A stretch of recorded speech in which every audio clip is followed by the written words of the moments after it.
A partir de agora, estamos com 45 minutos à Benfica. Hoje já cá temos o Nuno Queimado, o Pedro Batista Bastos, que por motivos pessoais daqui a pouco vai ter de sair, mas só daqui a um bom par de tempo. O Bernardo Crespo, vamos fazer figas para que ainda consiga entrar. Esteve a resolver um problema e daqui a pouco certamente conseguirá estar ou não, vamos ver se ele ainda vai conseguir estar connosco. Para hoje, o cardápio é muito simples: é analisar o jogo que aconteceu no sábado em Portimão. O Benfica ganhou por 2-1, foi sôfrego o resultado, foi apenas 2-1, mas creio que se consegue retirar ainda muita coisa daquilo que foi do jogo. Para além disto, ainda temos também, ou podemos falar sobre aquilo que ainda há para jogar no caso do Benfica, porque tem já um jogo para a próxima semana para a Liga dos Campeões, um jogo importante, na terça-feira para a Champions, com o Ajax. Antes disso, joga em casa com o Vizela na sexta-feira às 8h15. Mas analisando aquilo que foi o jogo do passado fim de semana, Nuno, boa noite, ou neste caso bem-vindo, dependendo depois da hora a que as pessoas nos vão ouvir. O Benfica começou o jogo com Odisseias, Gilberto, Otamendi, Vertonghen, Grimaldo, Weigl, Tarapte, Everton, Rafa, Gonçalo Ramos e Yaremchuk. A grande novidade foi o Darwin não ter começado de início, mas depois rapidamente se percebeu que o Darwin tinha de ir lá para dentro, porque o Benfica estava a precisar de Darwin. Bom, por aquilo que foram as informações durante a semana, eu creio que terá saído também alguma informação relativamente à capacidade do Darwin, eu digo, em termos físicos, não estar a 100%. Penso que não estarei errado nesta afirmação. E penso que só por aí, se calhar, se compreende um bocadinho a opção por Yaremchuk em vez de Darwin. Quanto ao resto digamos, dos escalados para o jogo, parece que começamos a ter aqui uma tónica no Tarap, e dá-me a sensação que Veríssimo procura ter mais gente no ataque, ser mais acutilante no ataque, e se calhar menos cautelas defensivas. O equilíbrio é difícil de fazer, mas enfim, é uma opção. E quem treina saberá melhor do que os treinadores de bancada quais é que serão as melhores opções, digo eu. Pedro, a pergunta vai exatamente no mesmo sentido. Este 11 parece ganhar cada vez mais peso nas escolhas de Nelson Veríssimo. Do lado direito vai alternando entre Gilberto e Lázaro. Nos últimos jogos tem aparecido mais o Gilberto e, como disse o Nuno, e bem, o Tarapte tem jogado cada vez mais de início e deixado o João Mário no banco e o Paulo Bernardo no banco.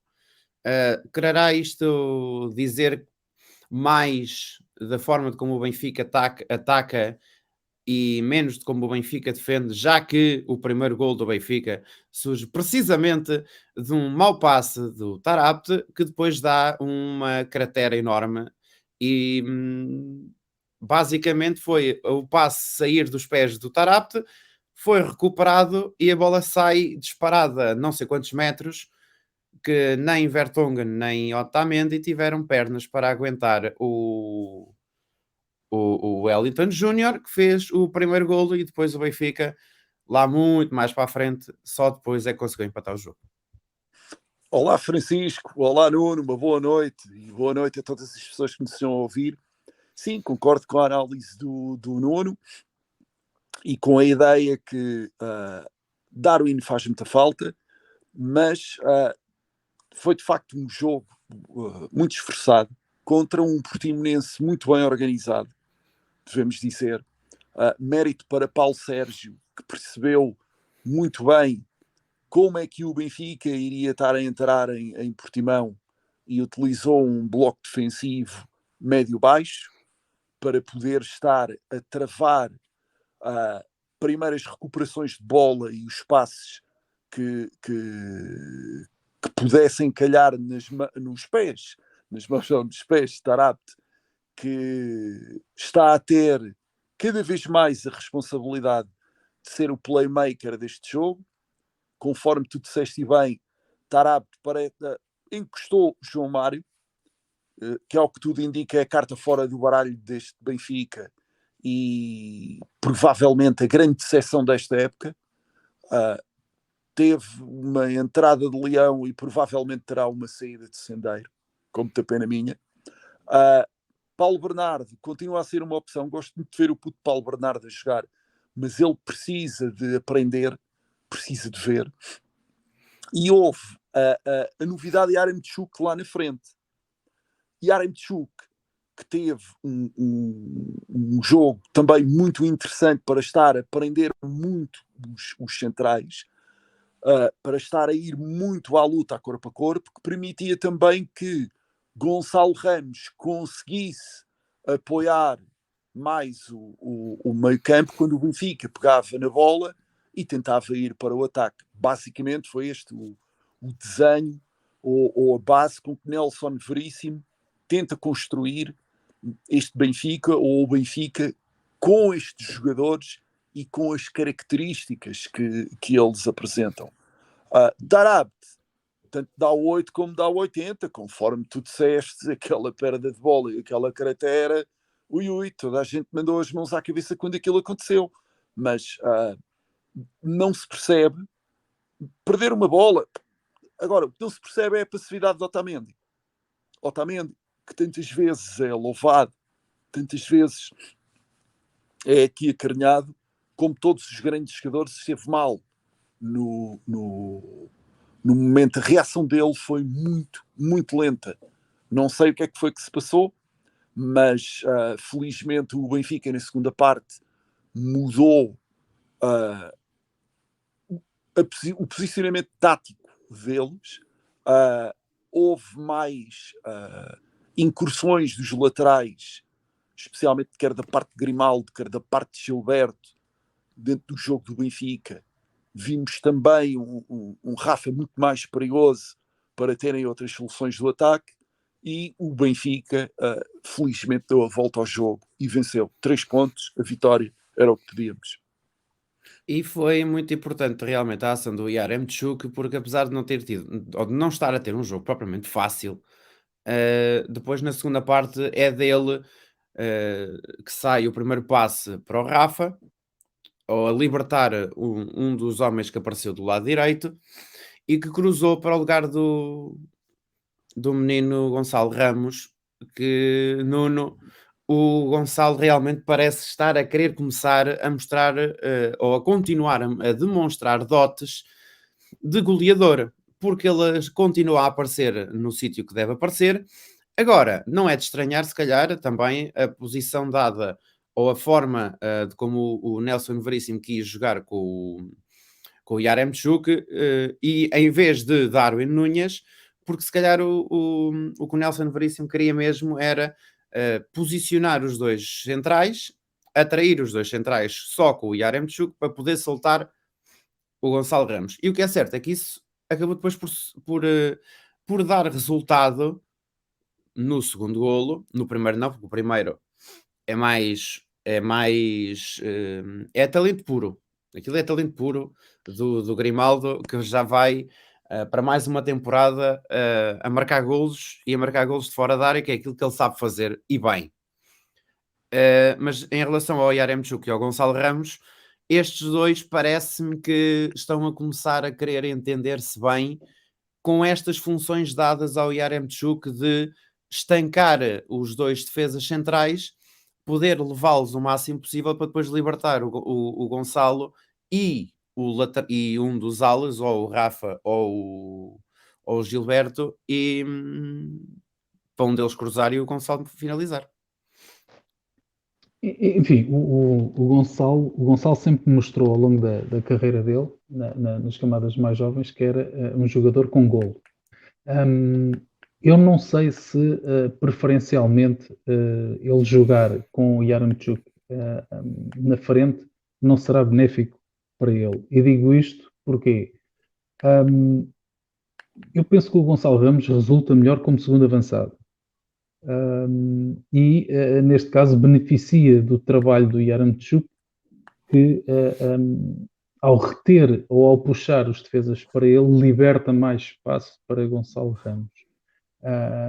E penso que essa será a melhor posição para ele, porque se jogarmos apenas com Gonçalo Ramos na frente, o trabalho para ele fica mais difícil, porque apesar do talento, fisicamente, depois terá mais dificuldades do que Yaremchuk em segurar defesas.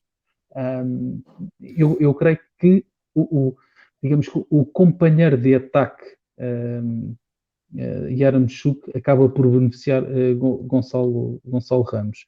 Ainda que, se jogar com Darwin e os dois na frente, ele acabará também por beneficiar disso. Mas, como digo, para ele é sempre mais benéfico jogar como segundo ponta de lança do que como ponta de lança fixo, creio eu, porque ele tem características de ponta de lança de último toque.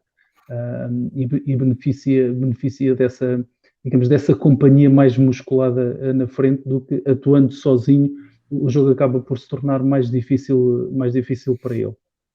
Pedro, Não sim, estando continua. Darwin e jogando Everton de um lado e Rafa do outro com Yaremchuk à frente, faz sentido a companhia do Gonçalo Ramos na frente, ou num Benfica de tração mais atrás, digamos assim,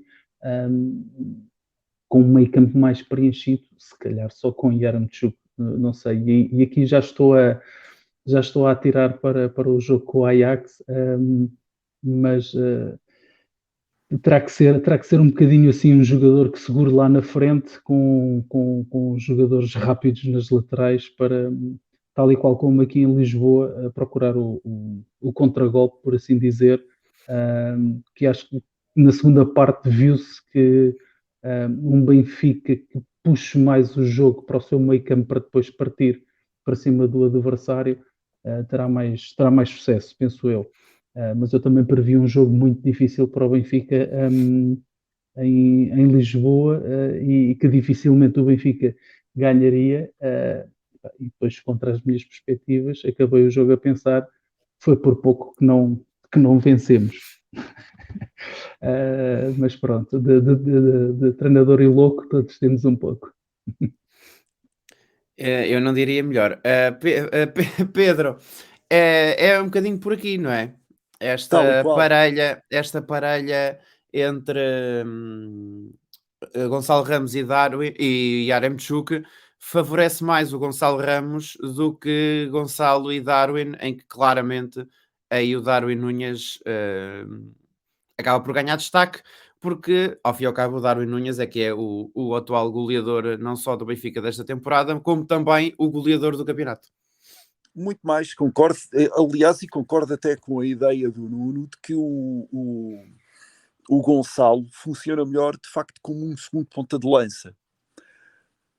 Para ele funcionar e para ele aprender, Yaremchuk, também no seguimento daquilo que disse muito bem o Nuno, é o parceiro ideal para Gonçalo Ramos. Porém, no jogo do Benfica, faz falta um 6 que saiba ler o jogo. Apesar das qualidades de Weigl, eu vejo Weigl muito apagado.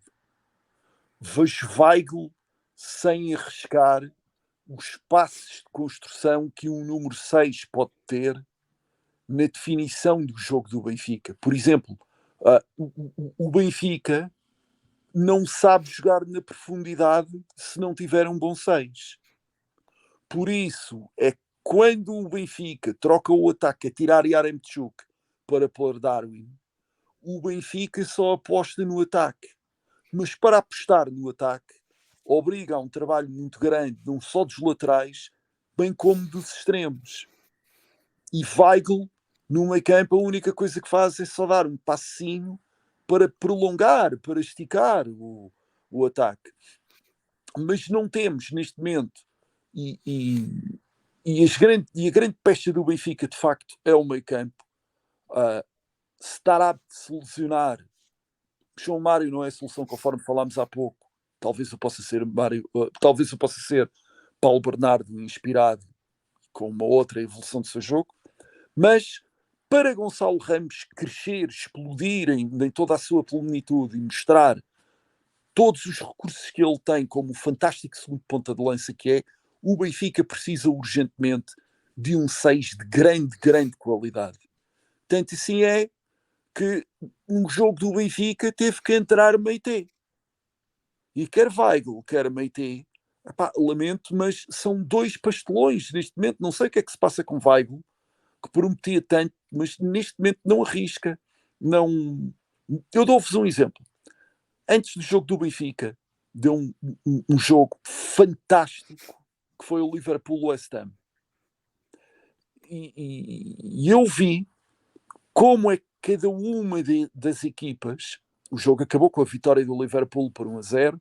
Eu sou do West Ham desde pequenininho, sou do West Ham desde que comecei a ouvir Iron Maiden, sou do West Ham desde que o West Ham em 1980, quando dava na RTP as finais da Taça de Inglaterra, ganhou a taça em 80, mas pronto, assim um pequenino à parte.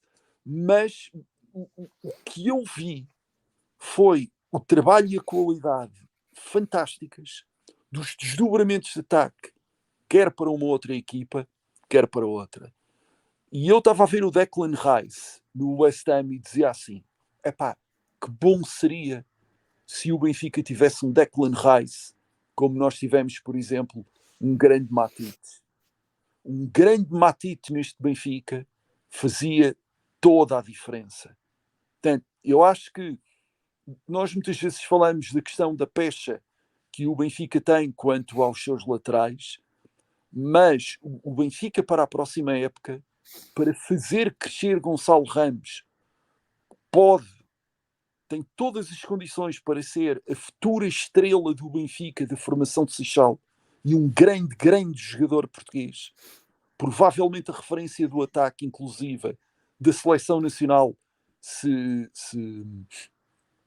assim puder ser.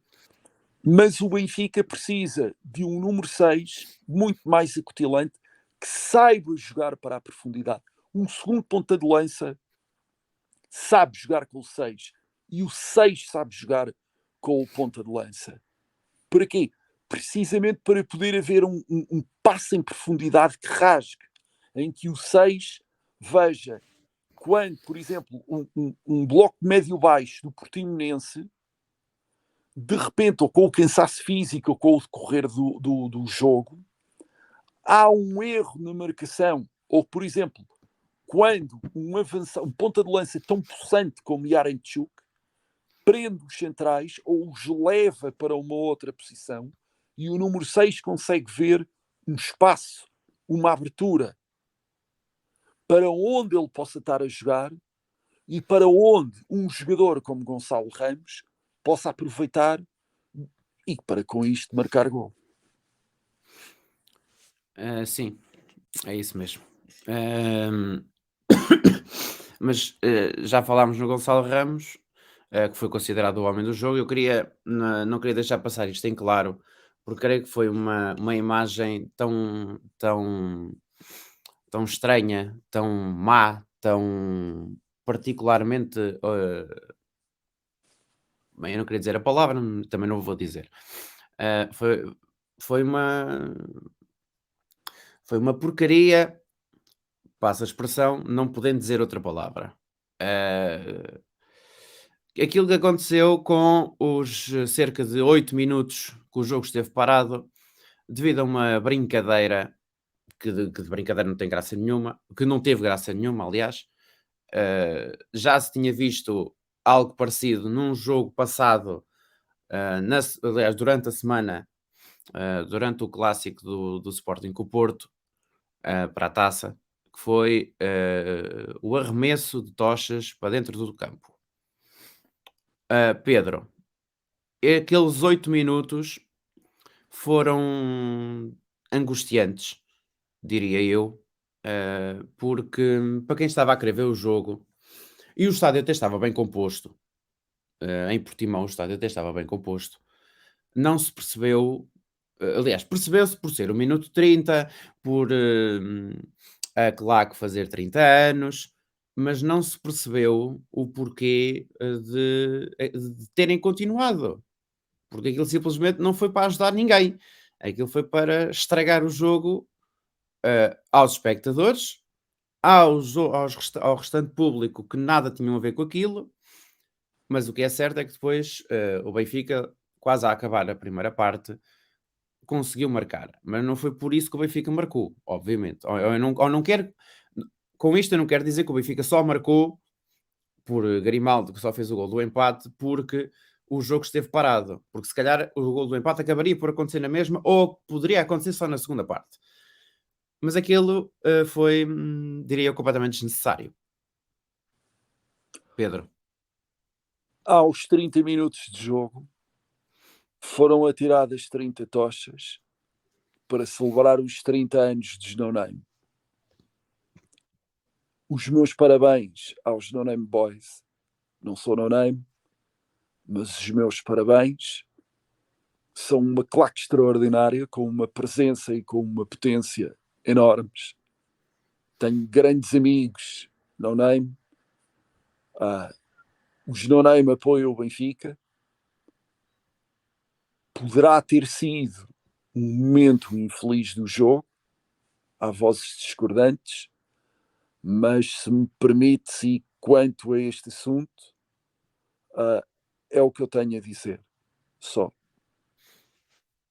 Nuno, foi um momento que, lá está, percebe-se a intenção de celebrar os 30 anos, mas eu também celebro os meus anos num dia, faço a festa noutro, ou se for no mesmo dia, faço a festa no mesmo dia, mas fico-me por aí.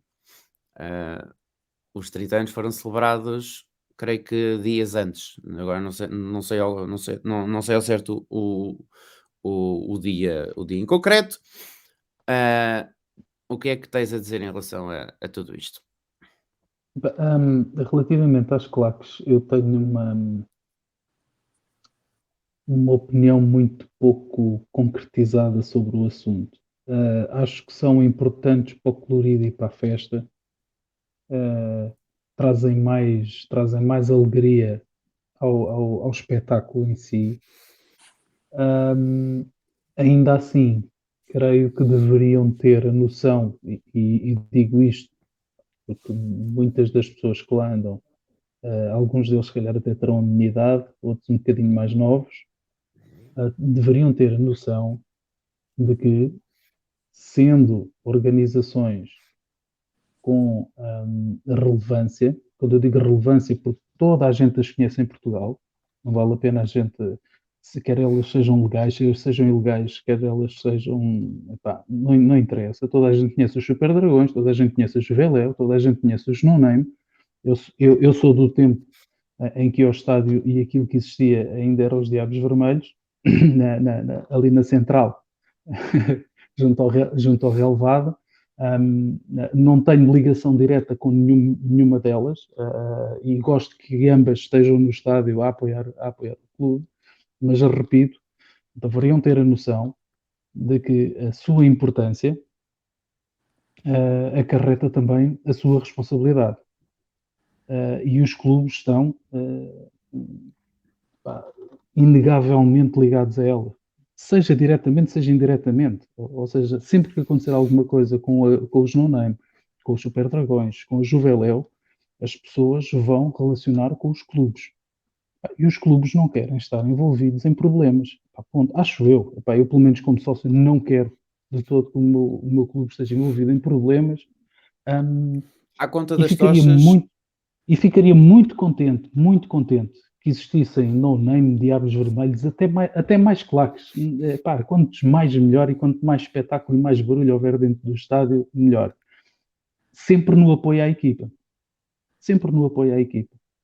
Seja onde for, seja em que modalidade for, acho que devem estar presentes sempre no hóquei, no vôlei, quando puderem ir, vão. Eu não tenho muita disponibilidade, mas com os miúdos também já o tenho assim feito. Há dias em que não há futebol e a gente tiramos o fim de semana, ou o fim de semana, isto é, tiramos o sábado, por exemplo, e vamos a caminho do Estádio da Luz, chegamos ao pavilhão, compramos bilhete, o que é que há hoje? É vôlei e futsal. Então a gente hoje vê vôlei e futsal, aqui tudo de enfiada, como se fossem sessões de cinema. Já aconteceu por 2 vezes, noutra vez foi o basquete e outra modalidade, e o hóquei, e lá tivemos o sábado todo a ver basquete e a ver hóquei. Epá, apoiar. E nisso estou a 100% com as claques e a existência delas e a utilidade delas para o espetáculo. Tudo o resto, epá, já me causa alguma dificuldade em perceber. Epá, poderia-se ter organizado as coisas de outra forma, até de uma forma oficial, em conjunto com o clube, agradecer aos no-name o apoio que é dado ao clube ao longo de todos estes anos, a tirar tochas para dentro do campo, quando muito aquilo que pode trazer é o assinalar dos no-name e um castigo ao Benfica. É só essa parte a mim que me faz um pouco de confusão. É esta coisa das pessoas não perceberem que os atos vão ter consequências. Os atos vão ter consequências e se a gente gosta do clube, epá, é evitar certas e determinadas coisas que poderão trazer consequências negativas ao clube ou ficar o clube ligado a situações menos positivas e que já aconteceu. Não estou a falar dos no-name em concreto ou dos diabos, mas já aconteceu. A gente já sabe que aconteceram situações menos simpáticas em determinados jogos. E seja com claques do Benfica, seja com claques de outro clube. E isso afasta gente do futebol. E para que se perceba, para não ficar aqui tudo sem maus entendidos, o que eu estava a querer dizer, para não haver maus entendidos, o que eu estava a, entre aspas, condenar, entre aspas não, mesmo, o que eu estava a referir-me é ao ato do atirar as tochas. Porque eu lembro-me não, mentira, não me lembro nada porque eu nessa altura não via futebol, ponto. Em 1995 eu não via futebol de certeza que foi quando eu nasci. Portanto, pronto, para que fique já aqui dito. Mas para trás, olhando para as imagens que dão para ver no YouTube, seja onde for, via-se toda a festa que era feita com as tochas, ou com os fumos a saírem das tochas, com os fumos a irem para cima. Até aí, acho que está tudo bem, acho que está tudo certo, dão um colorido engraçado ao estádio, dão uma certa nostalgia, dão um colorido extraordinário ao estádio. Aliás, tanto dá que lá fora, noutros países, acendem as tochas e ficam com as tochas no ar e o fumo vai para cima. A menos que o vento esteja virado para o outro lado e faça ali uma camada de névoa que ninguém consiga ver o jogo. O que eu acho, se bem que aqui não tenho que achar ou deixar de achar, mas pronto, o que tem de ficar presente é que só o facto de se atirarem tochas para dentro do campo é logo uma multa para o clube. É uma multa que vai para o clube. Portanto, pronto, enfim. O que poderiam ter acendido as tochas na mesma, mas não as ter atirado. E aí se calhar poupariam uns tostões. Se bem que provavelmente também a multa também não deve ser muito relevante, vamos dizer assim, porque ultimamente as multas não chegam ou praticamente não passam dos 3 dígitos e quando passam, enfim, é o que é. Passado. Aqui, Sim. Francisco, deixa-me só dar este ponto. Aqui não se trata das claques, serem claques ou não serem claques. Aqui trata-se do ato em si.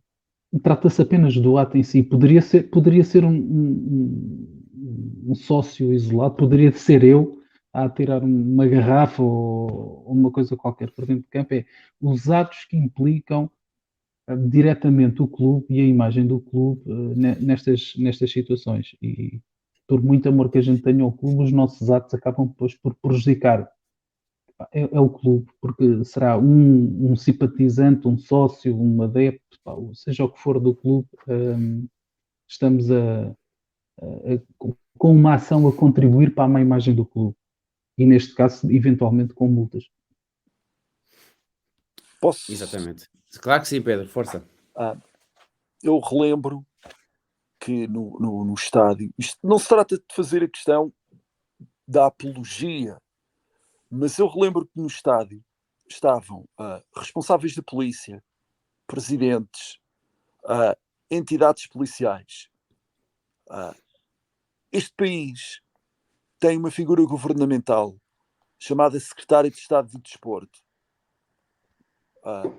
cuja ação em termos de prevenção ou de punição disto que nós estamos a falar é pouco menos que zero.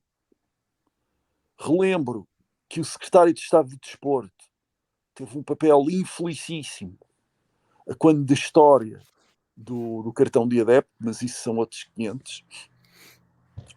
Relembro que nenhuma claque se coloca acima do clube, mas todas as claques colocam sempre o clube acima dos seus interesses. Quer diabos, quer no name, existem lá para poderem estar a apoiar o Benfica. As pessoas criticam o arremesso das tochas para o campo, sim senhor, mas são as claques quem arrancam vitórias da bancada, são as claques quem em jogos dificílimos são aqueles que vão aonde somos recebidos, ou os adeptos do Benfica são recebidos em condições absolutamente vergonhosas. Portanto, e acima de tudo, antes de se discutir a questão do arremesso das tochas, tem que se discutir qual é a atuação das entidades governamentais, da Secretaria de Estado de Desporto, da Liga de Futebol, das reuniões dos próprios clubes em si, para poderem encarar aquilo que se chama o fenómeno do ultra, ou do adepto desportivo que se encara como sendo um ultra. Não sob o ponto de vista da violência, há várias componentes dentro do fenómeno ultra, não sob o ponto de vista da violência, mas tal e qual como o Nuno disse muito bem, de ser um elemento de festa do estádio, de ser um elemento às vezes mesmo de organização, de colorido, de puxar pela própria equipa quando a equipa parece morta. Permite-me ser um bocadinho advogado do diabo. Até aos 30 minutos, o Benfica estava completamente irreconhecível em termos de ataque. Falava há pouco do Liverpool West Ham. Quando o Benfica recuperava a bola e o Benfica saía para o ataque, nós vemos nas imagens do jogo elementos portanto, jogadores do Benfica a subir no campo e de repente pararem para olharem onde é que estava o seu companheiro ou saberem se estavam bem colocados em termos de posição para poder receber a bola. Portanto, até aos 30 minutos, até ao arremesso das tochas, o Benfica estava completamente perdido. Poderá haver quem, isto poderá ser um argumento um bocado parvo, mas poderá haver quem diga que o arremesso das tochas foi um abre-olhos, digamos assim, para que os jogadores do Benfica espevitassem e que a partir daí começassem a jogar à bola, não é? Mas isto é somente um argumento que vem ilustrar. Vou aqui fazer um bocadinho de advogado do diabo, mas acima de tudo, conforme disse há pouco, os meus parabéns aos No Name, que são uma claque extraordinária.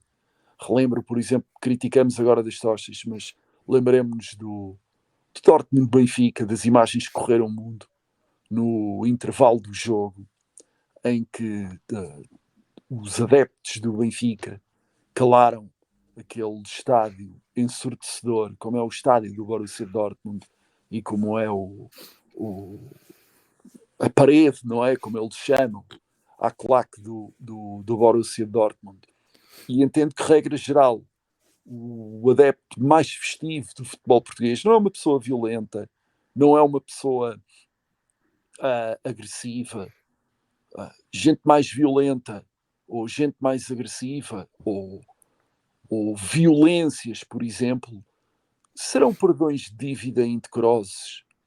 Violências, por exemplo, das quais não houve ainda a resposta adequada, será, por exemplo, colocarem stewards a agredirem jogadores e a atirarem-lhes garrafas de água. Isso para mim sim é que é violência. E são violências que nós assistimos sempre há anos, do mesmo lado, da mesma parte, e que ninguém faz rigorosamente nada. É só isto que eu tenho para dizer. E eu peço desculpa, mas tenho agora um outro compromisso, tenho mesmo que sair.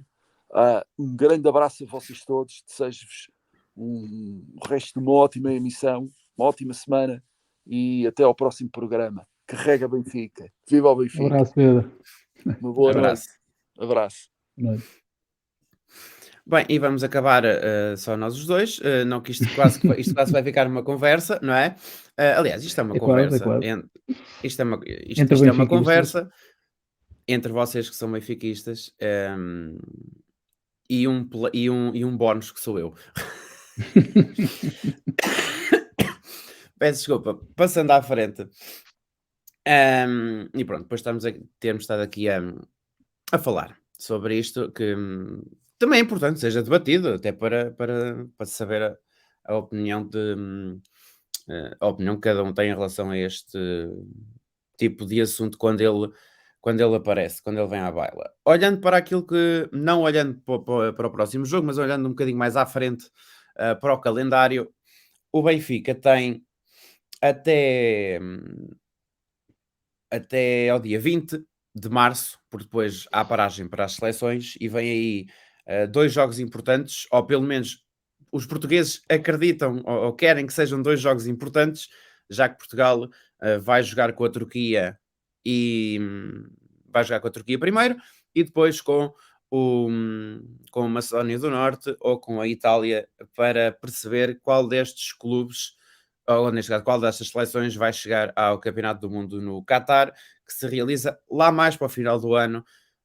Sim, o Mundial do Qatar vai se realizar a partir do dia 20 e qualquer coisa de novembro, até uma semana antes do Natal, até ao dia 18 de dezembro, se não estou em erro. Mas isto agora não vem para aqui para o caso, o que vem mesmo para o caso são os próximos 3 jogos do Benfica. E os próximos 3 jogos do Benfica são 2 em casa e um fora.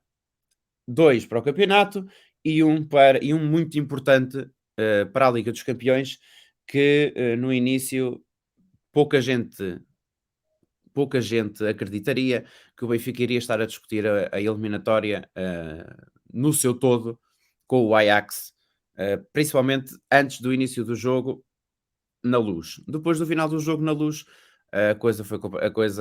ficou completamente diferente. Mas olhando mais para a frente, Nuno, o Benfica recebe o Vizela no dia 11 de março, portanto na próxima sexta-feira, às 8h15 da noite. Depois joga na terça-feira com o Ajax em Amsterdão, às 8 da noite, e joga no dia 20 de março, às 6 da tarde, também no Estádio da Luz, com o Estoril Praia. Estes 3 jogos, até a paragem das seleções, podem vir a ditar muito daquilo que será a luta do Benfica pelo segundo lugar. Sim, poderão ou não. Tudo depende. Tudo depende também Estamos aqui um bocadinho também dependentes dos outros resultados, dos nossos adversários, como é óbvio. Mas sim, concentrando naquilo que nós podemos fazer, como é óbvio, eu penso que neste momento qualquer resultado menos positivo do Benfica deixará as coisas muito complicadas para se atingir o objetivo do segundo lugar.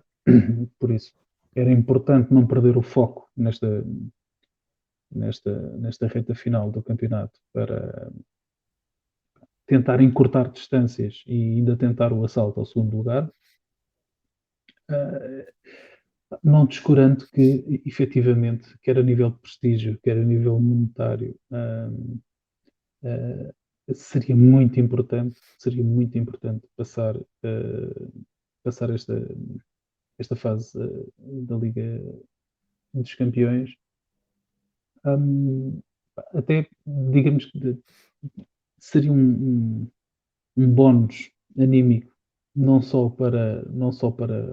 para os jogadores, mas eu penso até para os benfiquistas, trazer-lhes alguma mais-valia anímica nesta prestação da Champions. Não é fácil, mas eu acredito que é possível, mas como tenho visto nos últimos tempos que não acerto uma, já tenho medo de estar a vaticinar que o Benfica tem possibilidade de vencer em Amsterdão, e as coisas correrem exatamente ao contrário. Mas por aquilo que vi, por aquilo que vi uh, no último jogo com o Ajax, eu diria que sim, e que o jogo até se pode proporcionar para o Benfica poder fazer o seu jogo com algum à vontade. Isto porque eu acredito que jogando o Ajax em casa e necessitando de ganhar, tal e qual como o Benfica, mas jogando o Ajax em casa,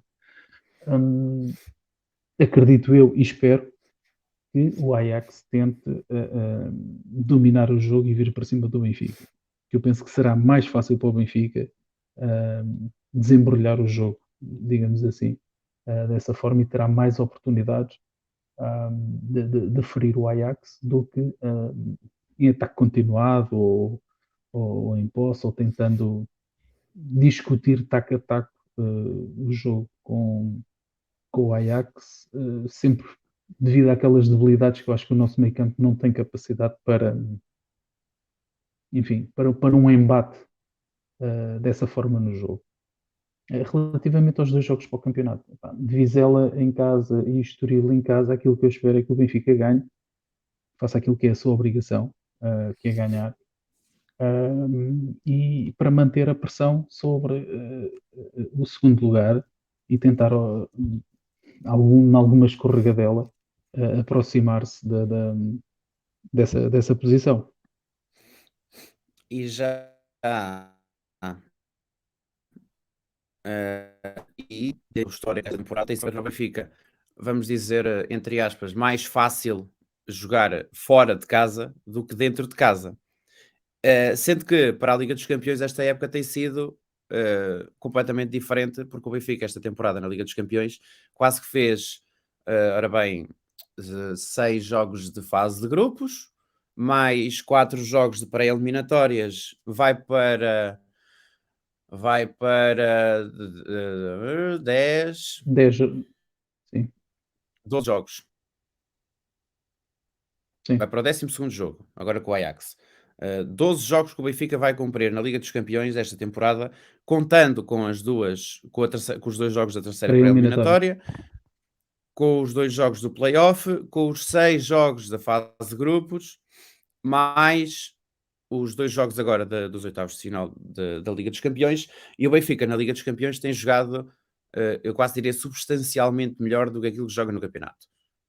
E lá está, no próximo fim de semana vai jogar com o Vizela, em casa, onde o Benfica esta temporada tem tido muitas dificuldades em ganhar em casa, ganhar quando o fez, fê-lo só por uma vez, em que marcou 6 golos, e foi só num jogo, e o último jogo em que o Benfica conseguiu marcar assim bons golos e um bom número de golos, a última vez foi contra o Vitória de Guimarães e só ganhou por 3, ou seja, e ganhou por 3-0. Portanto, avizinha-se na próxima sexta-feira, dia 11 de março, um jogo difícil para o Benfica em casa contra um Vizela que começou muito bem o campeonato, mas entretanto tem vindo a cair um bocadinho de rendimento. Francisco, tal e qual como estava a dizer há pouco, eu acho que isto vai um bocadinho naquilo que eu estava a comentar, que é um Benfica com mais dificuldades em posse e em ataque continuado, e com mais facilidade, hum, em em jogar no contra-ataque ou digamos que no erro do adversário. Na Liga dos Campeões, sendo jogos mais equilibrados, como foi com o PSV, como foi se não estou em erro, o Spartak, terá sido o Spartak de Sim. Moscou, Spartak, exatamente. Depois com o Dinamo, o Barcelona, ou seja, são equipas que normalmente, numa competição como esta, não virão propriamente para estar a jogar para o empate, não é? Vão tentar sempre também eles tomar alguma posse de bola, algum controlo, tentar o ataque, e que é onde o Benfica se sente mais confortável. O Benfica tem sentido dificuldades com equipas que, na nossa casa, se fecham, defendem bem, e que depois tenham um jogador rápido para partir no contra-ataque, e que nos tem causado alguns dissabores em casa. É mais por aí que eu vejo a fragilidade do Benfica em segurar o jogo, por assim dizer. Todas as perdas de bola são preocupantes se a outra equipa sair rápido. E daí talvez eu acho que na Liga dos Campeões a coisa tenha resultado um bocadinho melhor, digamos no global, não é? Tenha resultado um bocadinho melhor, exatamente porque nos permite fazer o jogo, se calhar para aquilo, face ao plantel que temos, é o tipo de jogo para o qual a equipa está mais talhada, para sair no contragolpe, rápida, com jogadores rápidos pelas alas, e encontrar os desequilíbrios nesse momento de jogo, do que propriamente em ataque continuado, com um meio campo forte na recuperação e na pressão, e em que aí as coisas não saem, ou pelo menos não têm saído tão bem. Ora bem, e o nosso tempo está a acabar e vamos ao momento Totobola e sabendo já de antemão que o Nuno não é propriamente bom nas apostas, o que é Nada. perfeitamente o que é bom, um X ou 2 para o jogo com o Vizela. É claro, é uma vitória do Benfica. Não, isso aí é sempre. Serão, E por serão todos. quantos? eh, Meia zero eu, di- chega. eu, di- eu diria que 2 ou 3, José. São- Sou comedido nos meus desígnios. Um, 1-0 em Amsterdão, ou neste caso 0-1 em Amsterdão. Um, e também 2-0, 3-1 contra o Estoril, que teve um início de campeonato muito, muito interessante, jogadores muito, muito interessantes, mas que também tem vindo a perder algum gás com o continuar do campeonato.